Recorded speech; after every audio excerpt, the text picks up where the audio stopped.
Un café con la Biblia presenta el capítulo llamado Dios no compite, porque donde está tu tesoro, ahí está tu corazón.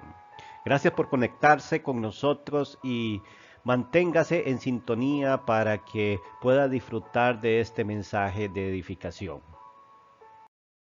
La reflexión de hoy está basada en el Evangelio de San Marcos, capítulo 10, verso 17 al 22. Ahí en su Biblia usted puede buscarlo o sigue conmigo la lectura de pantalla.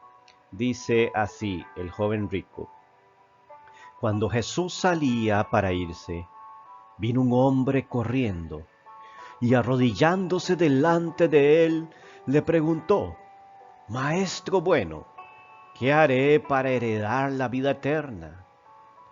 Jesús le respondió: ¿Por qué me llamas bueno?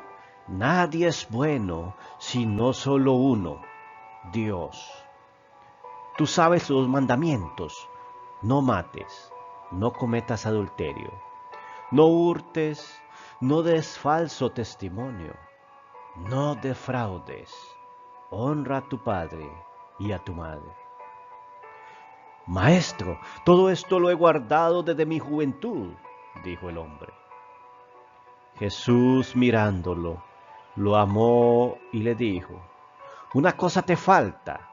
Ve y vende cuanto tienes y da a los pobres, y tendrás tesoro en el cielo. Entonces vienes y me sigues. Pero él, afligido por estas palabras, se fue triste, porque era dueño de muchos bienes. Aquí encontramos un pasaje célebre, típico, el cual hemos escuchado en algunos momentos, pero vamos a analizar algunas partes que sobresalen de este texto. Dice que Jesús iba caminando por ahí y venía un hombre corriendo dentro de la multitud y se arrodilla, una forma de adoración, de reverencia y respeto hacia Jesús. Y le pregunta: Maestro bueno, ¿qué haré para heredar la vida eterna? Este hombre tenía una necesidad interna como la tenemos todos. Necesitamos saber cómo heredar la vida eterna. Posiblemente a este hombre le iba muy bien porque era rico y quería mantener esa vida para seguir disfrutando de sus riquezas. Y ahora lo vemos en el contexto. Jesús le respondió: Primeramente, ¿por qué me llamas bueno? Jesús sondea su corazón y quiere saber si este joven realmente le conoce como Dios, como Señor, como Salvador. Y él le hace una propuesta audaz. Nadie es bueno, sino solo uno, Dios.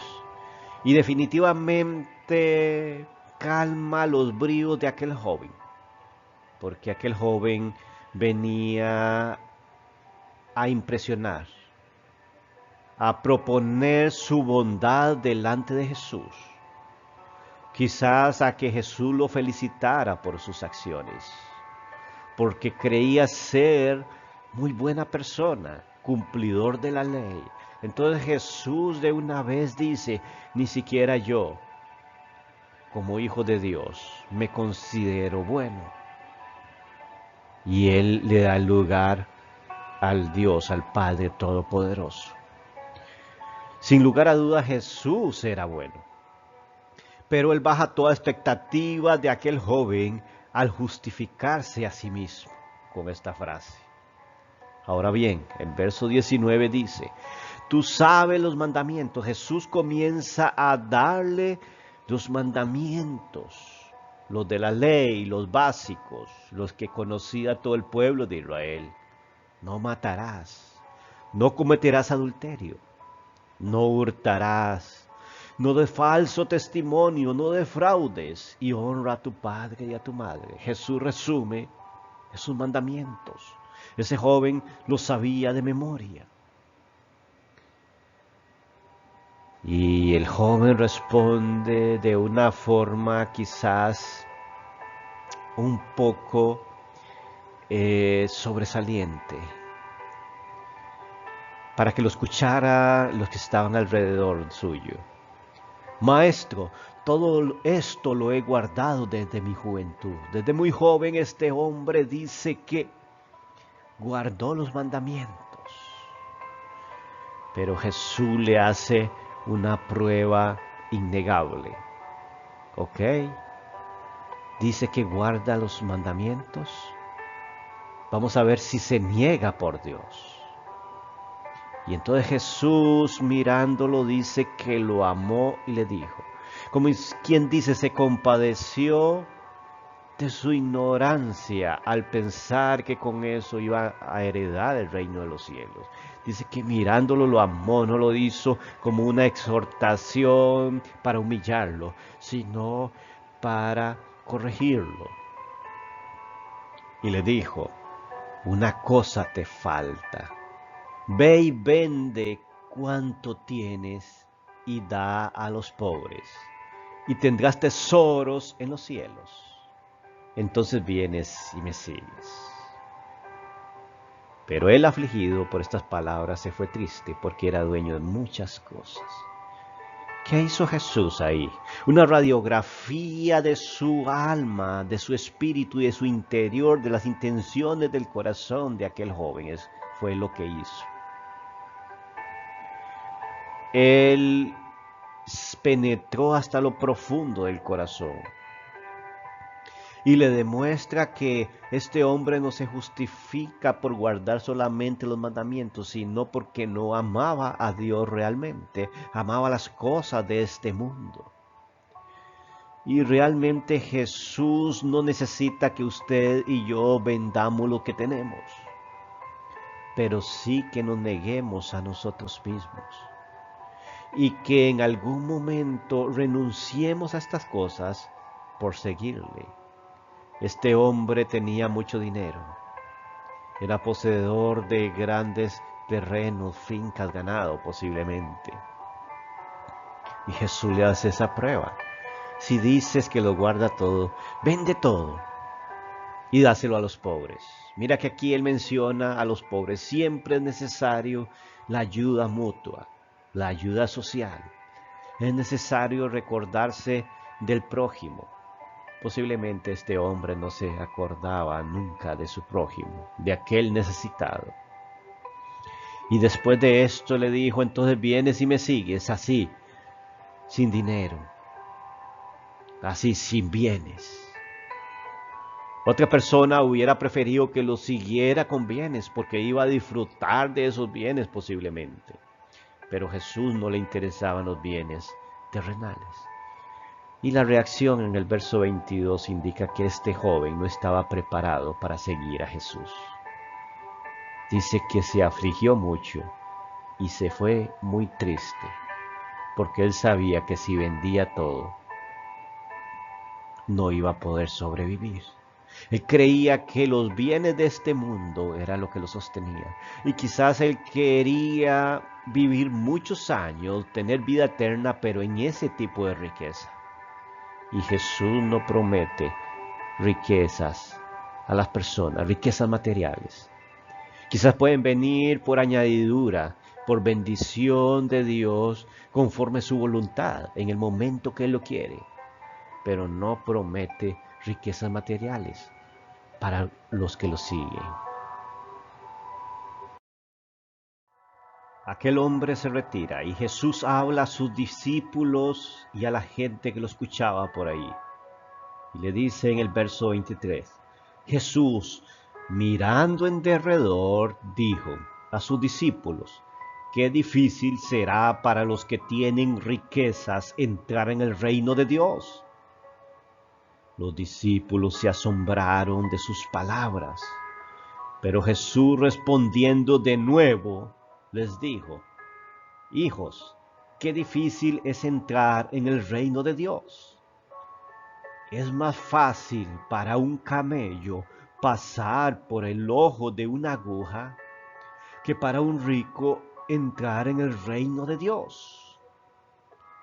Ellos se asombraron aún más diciendo entre sí, ¿y quién podrá salvarse? Mirándolo Jesús dijo, Para los hombres es imposible, pero no para Dios, porque todas las cosas son posibles para Dios.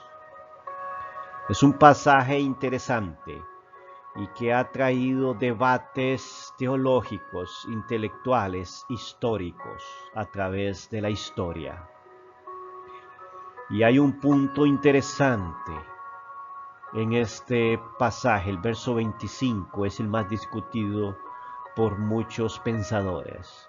Pero vamos primero a los versos anteriores para poder entender el texto. Dice que Jesús comienza a mirar a aquellas personas, a sus discípulos, y hace una exclamación contundente y les dice que hay una dificultad para los que son ricos, para los que tienen riquezas, son apegados a las riquezas de este mundo, para entrar en el reino de Dios. Se les hace muy dificultoso. Y los discípulos se asombran de sus palabras, porque en algún momento, quizás en ninguno de sus pensamientos estuvo que un rico pudiera tener obstáculos para entrar en el reino de los cielos. Sí, muchos fariseos, muchos escribas, cada uno de ellos tenían grandes fortunas. Los sacerdotes del templo. Y entonces los discípulos comenzaron a pensar en estas personas que son bastante acaudaladas y dijeron, entonces, ¿qué pasa con estas personas? Pero Jesús vuelve a hacer la afirmación, la repite, para que aquellas personas que lo escuchaban no tuvieran ninguna duda. No fue que escucharon mal, sino que Jesús afirma lo que estaba diciendo. Es muy difícil entrar en el reino de Dios para los que tienen riquezas. Y hace una aseveración, hace una afirmación bastante clásica. Y en este momento dice, es más fácil para un camello pasar por el ojo de una aguja que para un rico entrar en el reino de Dios. Aquí hace una comparación. El camello representa al rico. El reino de Dios, la puerta del reino de Dios es el ojo de la aguja. Y es que el camello es un animal bastante grande. Tiene sus jorobas, tiene su carga. Ese tamaño le impide pasar por el ojo de una aguja de coser. Sí, de una aguja que se utiliza para coser. No es una puerta pequeña. No es una puerta que está por ahí en el Israel y que pasaba forzosamente un camello ahí, como se ha inventado algunas historias. Y como hoy posiblemente puedes visitar la ciudad de Jerusalén y puedes encontrar el ojo de la aguja según la tradición. Pero no, esa puerta se pone muchos siglos después y se hace para justificar, para que aquellas personas acaudaladas no sientan el repudio hacia la palabra de Dios. Y se hace para suavizar el texto, todas estas historias. Pero el texto literalmente está diciendo que es más fácil pasar un camello por el ojo de una aguja. No hay ningún motivo para pensar que el camello significa otra cosa, ni que el ojo de una aguja significa otra cosa. Aquí en este texto el camello es un camello y la aguja es una aguja. Por supuesto, es una comparación que hace Jesús para la dificultad que tiene un rico para entrar en el reino de los cielos. Y aquí el contexto no nos deja interpretar otra forma. Si hubiera sido una puerta pequeña, los discípulos no se hubieran asombrado tanto. Y veamos lo que dice en el verso 26. Ellos se asombraron aún más diciendo entre sí, ¿y quién podrá salvarse? ¿Por qué? Porque ellos entendieron en ese momento que un camello no puede pasar por el ojo de una aguja. Y dieron una imposibilidad, algo que no era posible salvarse. Pero Jesús mirándolo dijo, para los hombres es imposible. Es imposible que un camello pase por el ojo de una aguja, por supuesto. Pero para Dios no es imposible, porque todas las cosas son posibles para Dios. Es decir, sí puede haber salvación para aquellas personas que son acaudaladas, por supuesto. Pero tiene que Dios intervenir en sus corazones y transformar a aquellas personas y dejar que Dios actúe en sus corazones. Y entonces aquellos bienes se convierten en bendición y no en esclavitud y no en apego. Es Dios el que hace el milagro en los corazones de estas personas, como lo hace el milagro en cada uno de nosotros de transformarnos mediante la palabra, mediante el Espíritu Santo. Él nos transforma día a día y nos va amoldando como el cántaro en sus manos, en las manos del alfarero. Es Dios quien hace el trabajo y no los hombres. Tan imposible es para los hombres que un camello pase por el ojo de una aguja,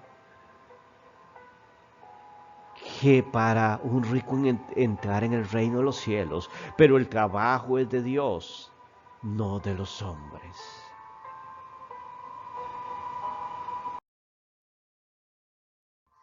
¿Cómo podemos interpretar este texto entonces? Bien, decimos aquí que para la sana interpretación y aplicación de un texto debemos de buscar otro texto de referencia, con el propósito de ampliar la idea. Y vemos aquí en Hebreos 13:5, sea vuestro carácter sin avaricia, contentaos con lo que tenéis. Y es que el dinero en sí mismo no es el mal. El dinero en sí mismo es papel, es moneda, es metal. Y el valor se lo da a cada quien. Y por supuesto el banco le da un valor nominacional. Pero cada persona le da un valor exagerado y es cuando viene la avaricia. El problema es la avaricia, el querer y querer tener más y no poder soltarse de esa riqueza. Entonces dice aquí Hebreos 13:5, sea vuestro carácter sin avaricia, contentaos con lo que tenéis. Porque Él mismo ha dicho, nunca te dejaré ni te desampararé. Debemos de confiar en Dios y no en las riquezas. Este hombre, este joven rico, confió en sus riquezas y no en Dios. Tenía como Dios sus riquezas, porque nadie puede servir a dos señores, dice el Evangelio. Entonces, Jesús, nuestro Señor, nos promete nunca dejarnos ni desampararnos, pero nuestra mirada no puede estar en las riquezas, en las cosas materiales, porque Dios no compite con las cosas materiales. Para profundizar un poco más en lo que significa la avaricia, viene una palabra griega, afilargiros, que significa no y fileos, aficionados a la plata. Propiamente no aficionados a la plata entonces, es decir, no codiciosos por dinero, libres del amor del materialismo no dominado o sobreinfluenciado por el deseo de obtener ganancias financieras, no materialista. De ahí viene la palabra avaricia, amor al dinero. El sabio en Eclesiastés 5:10. ¿Por qué no se puede amar el dinero? Porque compite con Dios. Ahora veamos este verso. El que ama el dinero no se saciará de dinero, y el que ama la abundancia no se saciará de ganancia. También esto es vanidad.